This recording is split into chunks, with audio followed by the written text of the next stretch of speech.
So this is what it looks like at our house in Ottawa.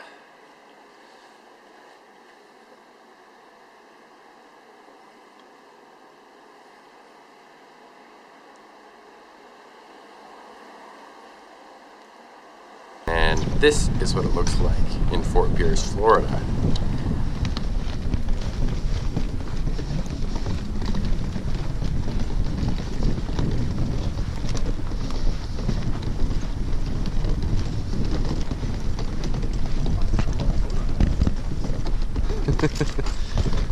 Welcome to High Five. I recommend passing stuff across. Right on. So the plan for the first trip is for Mike to take the boat from Fort Pierce, Florida, where we launched it, to Myrtle Beach, South Carolina with a crew of 5.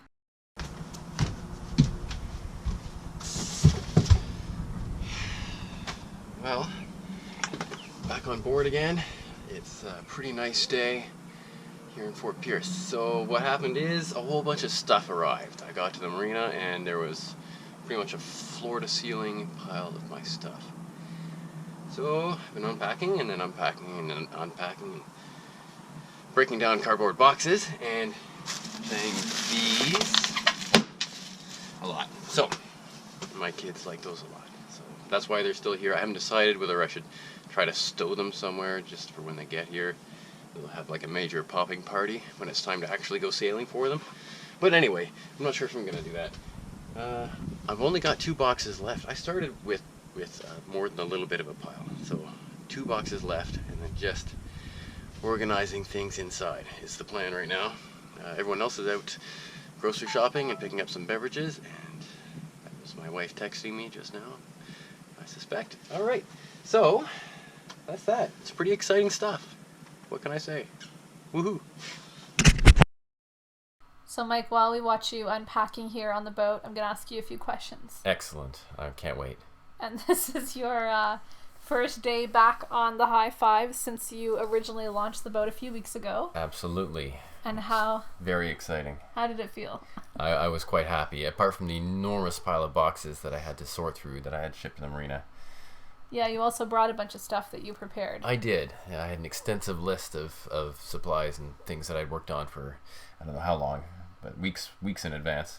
Yes, I'll just say for those wives out there who think that their husbands are disorganized and, don't know how to plan, if you give them an opportunity like this where they're going sailing and have to organize a crew and plan for it all themselves, and you pretty much stay out of it, you will discover that they are quite organized, in fact. It turns out all you need to do is make sure they get a boat. That's all. And then they'll be organized. It's a miracle. Well, anyway, I was quite surprised by how organized. And I see that in the video, your crew has started arriving back with groceries. Yeah, they were sent on the diligent task of grocery getting and provisioning. So what were the kinds of things that you were responsible for provisioning then? Right, so I had to organize all the logistical stuff like safety equipment and just making sure our fire extinguishers were purchased and up to date, and light bulbs and basic stuff like that, along with first aid kits and all the boat running important stuff.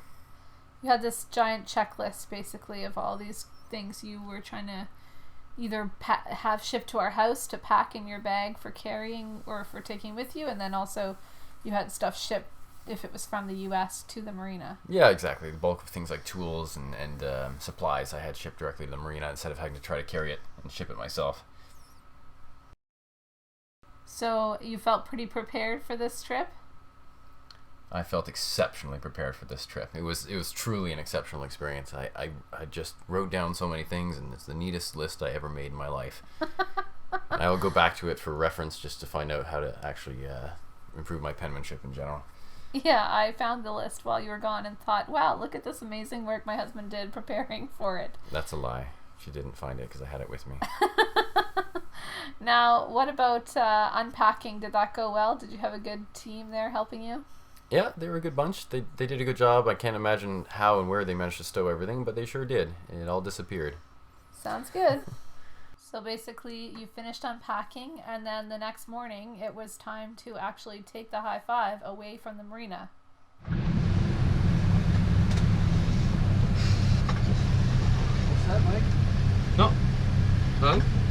What's what? Get ready to jump on board and drive away. Oh, we're all set, yeah. We're gonna come back over here and jump off here. Well, that works better. Is it behaving now? Yeah. So where does this go? That folds up and it goes into yeah. maiden voyage on a step one. It's like, did they give us a... Untie the boat.